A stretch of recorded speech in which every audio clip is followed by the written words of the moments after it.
This 4th of July, we have a lunar eclipse, and I have a favorite place to view stuff like that.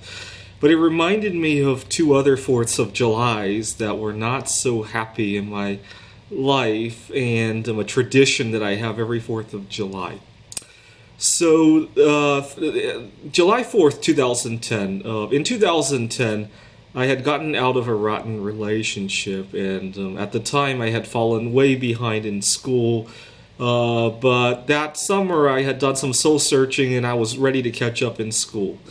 So 4th of July, I stayed home to catch up with I was writing my PhD thesis at the time, and everything was going well, except that I took a break and I went on Facebook just to see what's going on, and I see all my classmates out having fun. The truth is that I was having fun too, but I didn't see it that way at the time.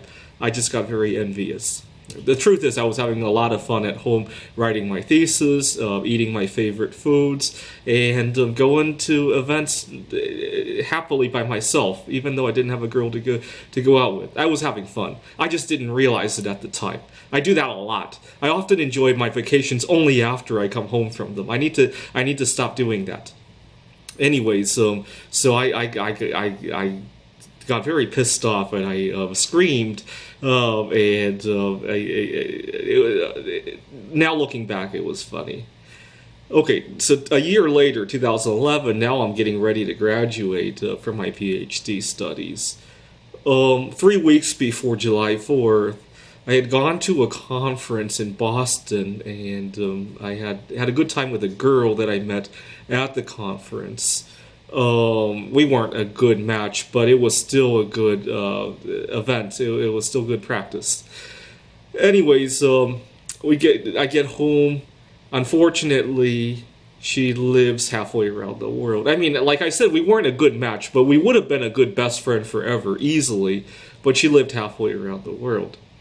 And again, I'm getting ready to graduate. I'm wrapping up my PhD thesis. It's July 4th. Everybody's away.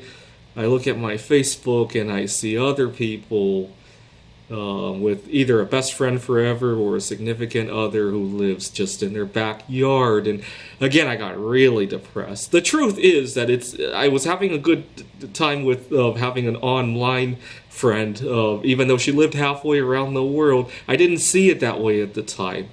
So ever since those two events, I often turn off my social media every 4th of July. At the time, I called it my personal social media Independence Day. That's what I used to call it.